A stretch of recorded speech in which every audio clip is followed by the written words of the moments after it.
Well, welcome to a brand new episode of Snack in a Movie, and well, this guest took a little while to get him on. I guess we had a little interruption, didn't we, Tyson, with a little bundle of joy? Yes, my partner and I had a beautiful son named Sonny, and he is just the most incredible human being I've ever met in my life, and we love him so much, and it's just so amazing to have him. He was born in December, and we're just delighted and feel love that we've never felt in our lives. So it's pretty incredible to have him in our lives, and we're just enjoying every minute of it. And he's so special and has so much personality. And I think you can go on and on about him. I could go on and on. We'll get to some pictures here. Tyson Caron or Caron, I know. Either one, right? Either one works. But we're talking about love. Mm-hmm.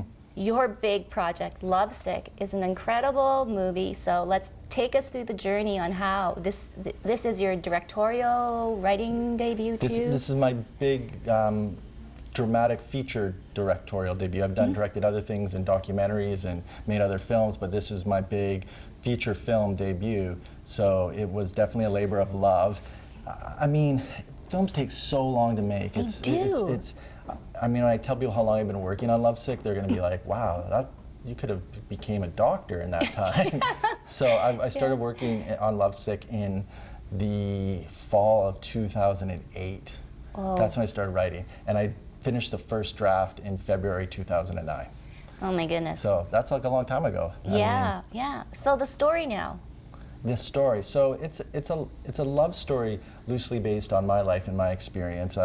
One of my ex-girlfriends got engaged, and I was just having a really tough time with it. As breakups are hard on people, and when you have love for someone and you know you're not going to be with them anymore, it causes a lot of pain. And I was really upset, and I got really depressed. Like I got like really bummed out, and then I started to write a screenplay based on my experiences, because I was seeing a psychiatrist at the time, a doctor who was just kind of working through my emotions. So I'm like a super emotional guy, and I was just having a rough time, and I found like the writing was like therapy too, like it was just good to get it out, and I was very committed to just getting a screenplay done too, because I've written other screenplays, but I wanted to write a new one, and I needed to have a motivation for it. So when I was writing it, definitely became its own thing too.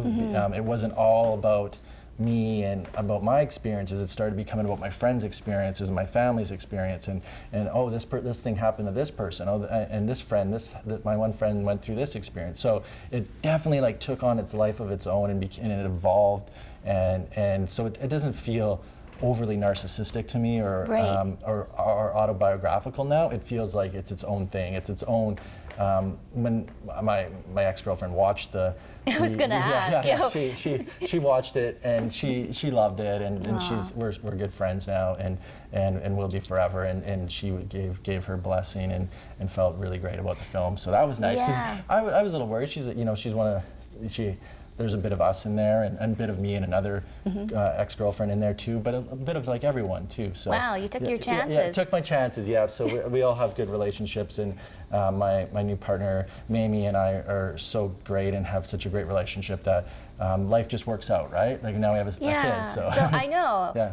And so did you find that you grew emotionally too, right? I mean, it helped you with your depression, and now you probably view relationships different. Absolutely. I mean, there's things when you're younger, when you go through relationships, that things affect you differently. And now I think I just know so much more about relationships and love, and the love that I have for Mamie now is just so strong and so special and so unique that my best moment last night was just coming home and cuddling with Mamie and my son, and just hang out in bed. And let's switch gears now and talk about the people that helped you on the film. Locally shot, locally, behind the scenes people, a lot of talent. Yeah, it was incredible.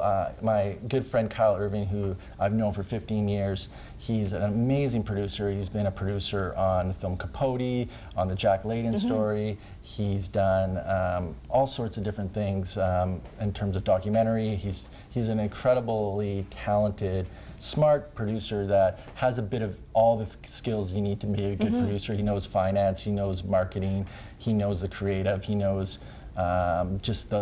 there's so much involved in a film. There's like, it's so many nuts and bolts and so much, it's a machine, so right? big help to have him on. Yeah, so he read Lovesick, and he just really connected with it. He like saw something unique about it, and he was willing to just run with it. And you need a good producer, right? You need a strong producer. You need somebody who is able to take your vision and help you make it together. And I find with film, it's always been a collaborative effort for me. It's always about collaboration. It's always about making things together. And with Kyle, he had my back from the beginning. And we were just really lucky that we had a relationship, that we trusted each other, that we both brought different skills to the project. So I couldn't have asked for anyone better than Kyle. He just did an incredible job. Wow. And we were able to get our good friend Jacob Tierney on board, who's the lead character, who plays the lead character Dash in the film. And Jacob is an incredible filmmaker. He's a director, he's a writer, he's an actor, he's a Renaissance man. He's a Renaissance man, and he's the and he gets to play you. Yeah, he gets to play a version of me. and so he came on board, and Jacob originally was going to direct it. We pitched Jacob to direct it. He's like, no, Tyson, you got to direct this. This is your baby. This is your project. And he really built me up and gave me confidence, and was able to get behind me. And Jacob's made 4 films. Great films. He made The Trotsky, which I love, and Good Neighbors, 2 really solid films, and another great film called Twist that I love. And he just had all this experience that he was willing to share, but also he was able to be there when I needed him, but he also just let me go on my own and let me make my own mistakes and help me when I needed help with something. Wow. So I had these 2 great mentors and 2 great friends and 2 great collaborators, and the rest just started to fall in place. It was just incredible that you have to have this like inner belief, like you really have to have this crazy belief that you are going to make this film.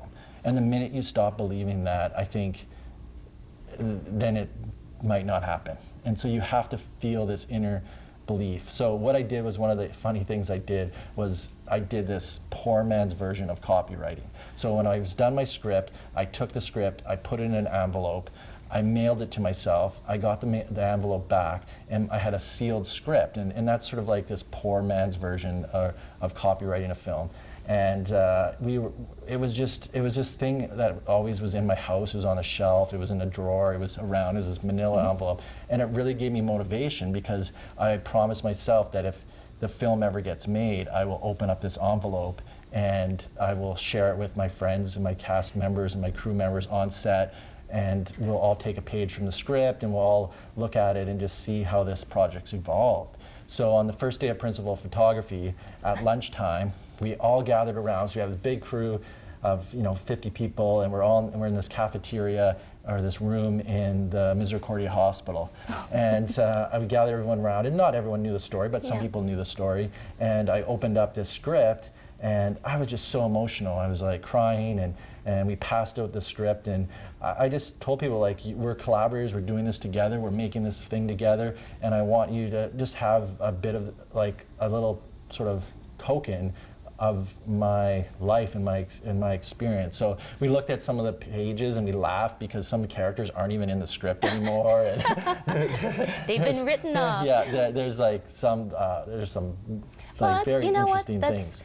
That's really, really amazing, because we don't really get a glimpse of that, on how much a film means to the filmmaker, to the writer, to every single person on set, and everybody has a vested interest into the same thing. And wow, thank you for sharing that story. Yeah. Okay, so I'm getting kind of hungry. I'm getting hungry too, yeah. Okay, so what did you bring? So I'm a little bit boring, but man, do I love potato chips. I just love potato chips, and I can't get enough of them. So when I do find, I have to control it a bit, so I try not to buy too many bags, but I just love them. And so I found you can this, show them to the cameraman there, Michael. I found this brand, and maybe this is going to be an advertisement for Boulder Canyon potato chips, but damn, they're good, and they're delicious. So when you try these potato chips, you have to have it with a ginger beer, ginger brew, or whatever they're calling. This is real brew. So real brew is outrageous ginger ale,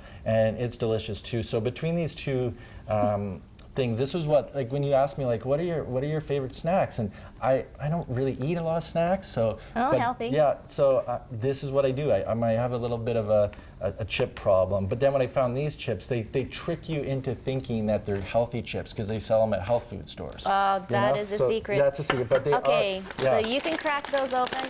We are going to a trailer of Lovesick, and when we come back, I promise pictures of Sunny.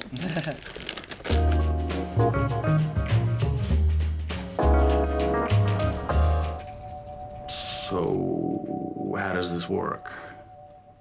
You talk. I listen.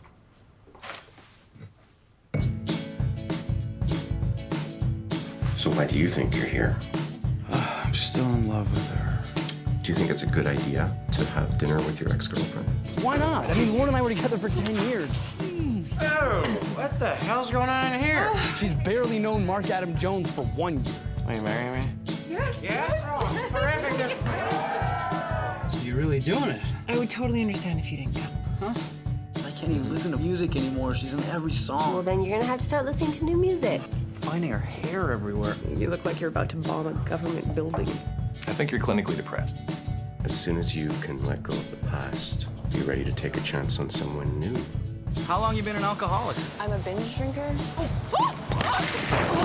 I am not into weird stuff.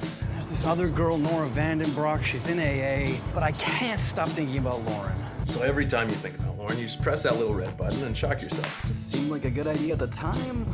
You should not waste your time with me. Do you think you're the only person that's ever been in a relationship? Learn about our bodies in the dark.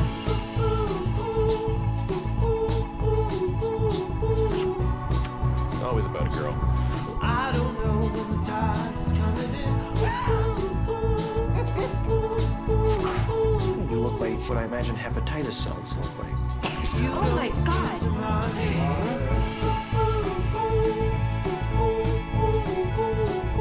I don't care about Lauren. When are you gonna get that? I don't know when the tide is coming in.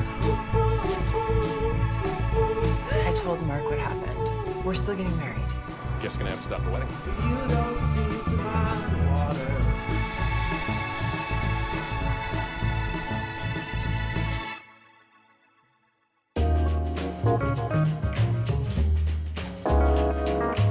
Well, you just saw the trailer for Lovesick, a movie that is on the rise, one of the hottest things here in Winnipeg. But that right now is a lovely picture of Sunny, and he is the bundle of joy for Tyson Caron and his partner. And wow, he's so cute. He looks like a little boxer there with his mittens on. He's got his mitts on. He's ready to rock. Yeah. So you are definitely enjoying fatherhood. Oh, fatherhood is such an experience where you feel, feelings and emotions that you never knew you had, and you feel this love, and as soon as you find out that you're pregnant, it's just so much joy, right? You have so much love, and then the baby's born, and then the love is bigger than you ever could imagine. It's so much, it's so strong, and you feel so protective, and you feel so much attachment, and you feel.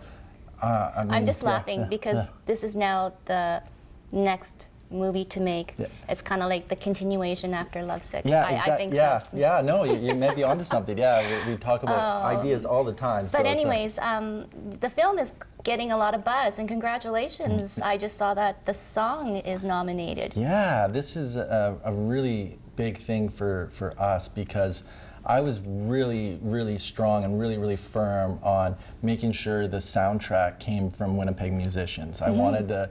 It's a Winnipeg story. It takes place in Winnipeg. It's about Winnipeg. It's about Winnipeg people. The music should come from Winnipeg because there's so many good musicians in Winnipeg. There's so much talent here, and I just really wanted to just explore the music world that I love. It's so are you going SMRT. to release the soundtrack, do you think? We had a write-up in Exclaim. We're going to be you can buy it on iTunes. You can buy it. You can get it on Spotify. All the different ways you can buy music now. So I was going to interject. So when can we see Lovesick? We can see Lovesick soon. So there's a couple Stay of yeah, tuned. stay tuned. Yeah, we have a Canadian distributor, which is E1 Entertainment One, who is doing great things for us, and we premiered at the Whistler Film Festival. We sold out 2 screenings. They added a 3rd screening for the staff and volunteers because that's the film they picked, which is really an honor. And we're playing at a film festival called CineQuest in San Jose. That's Wow. going to be our U.S. premiere, and that's going to be a lot of Wow. fun. You're in So- Silicon Valley, and yeah. Well, thank you so much, Yeah. Tyson. I'm gonna drink Snack my- and a movie, yeah, Lovesick. real brew. Stay tuned because it is a great movie. Don't go away. Electric City will mesmerize you with Ghost Twin.